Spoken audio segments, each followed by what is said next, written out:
साथीहरू नमस्ते। यति बेला भने म सिन्धुपाल्चोक जिल्लाको बलेफी गाउँपालिका वडा नम्बर 7 मा आएको छु। यो त्यही ठाउँ हो जुन बेला भूकम्प गयो, पुराना संरचनाहरू ढले र कति मान्छेहरू पनि कति यहाँको स्थानीयहरू विस्थापित भए, घरबारविहीन भए र म त्यही ढलेको घरको भग्नावशेषमाथि बसेर यो भिडियो बनाइरहेको छु। पृष्ठभूमिमा कलकल बगिरहेको सुनकोशी नदी, बिहानीको झुल्के घाम।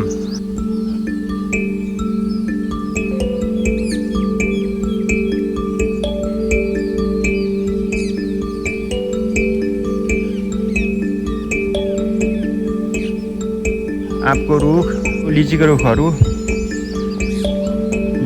छ यहाँ र पुरानो संरचना यस्तो अवस्थामा छ। यो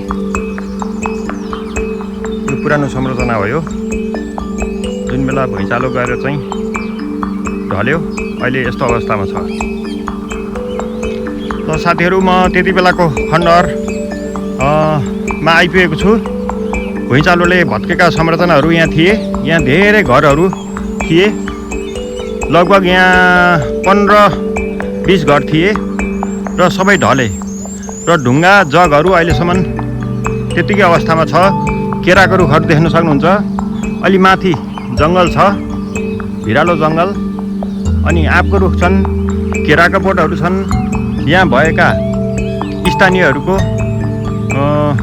बगैँचाहरू अहिलेसम्म त्यतिकै अवस्थामा छ। जति बेला 2072 सालमा विनाशकारी भूकम्प गयो, त्यति बेला यहाँको अवस्था भयावह थियो। गाउँका पुराना संरचनाहरू ढले र मानिसहरू धेरै विस्थापित पनि भए र केही मानिसहरू आफ्नो तल अलि समथर भागमा भएको जमिनमा अहिले पक्की घरहरू बनाएर बसिरहनु भएको छ। भूकम्प गएको बेला यहाँ 15 घर जति थिए, 15 घरधुरीहरू थिए, सबै ढले। पुराना माटो ढुङ्गाका घरहरू थिए, सबै ढले।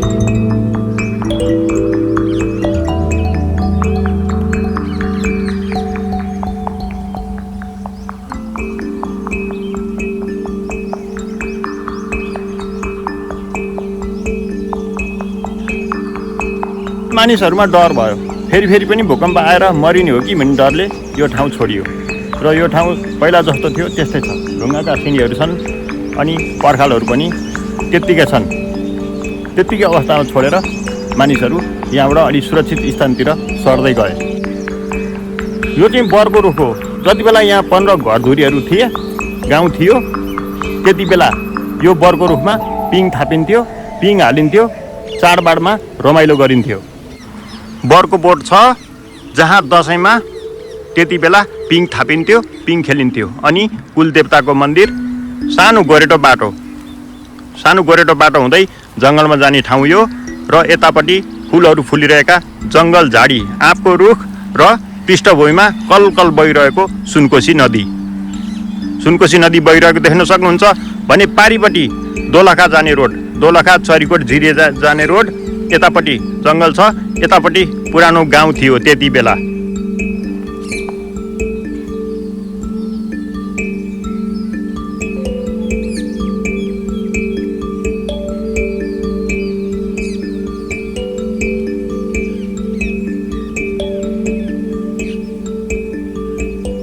अहिले चाहिँ यहाँ स्थानीयहरू बसोबास गर्न छोडेको भएर अलि तल अलि टाढा सरेको भएर चाहिँ यो बाटोहरू पनि जुन बेला गोरेटो बाटो थियो त्यो बाटो पनि अलिकति मेटिँदै गएछ र पिङ थाप्न पनि छोडिएछ। यहाँ मेरो पछाडि देख्नुहुन्छ बरको बोट छ। यो बरको बोटमा पिङ थापेर केटाकेटीहरू पिङ खेल्थे, रमाइलो गर्थे।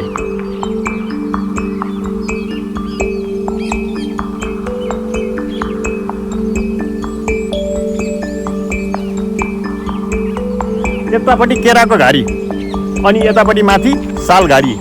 आफ्नो जन्मभूमिको त सबैलाई याद आउँछ होला, किनभने आफूले अब धेरै वर्ष बाल्यकाल बिताएको ठाउँ हो। केटाकेटीमा खेलेको, हुर्किएको, दौडेको, काम गरेको, दुःख गरेको ठाउँ त प्राय सबैलाई याद आउँछ नै होला।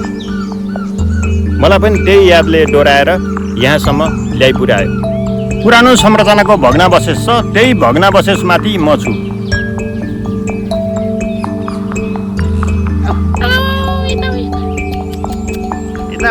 गोटे गोटे गोटे गोटे यता आइज। किन घुर्र किन घुरेर हो र यहाँ आइछ यहाँ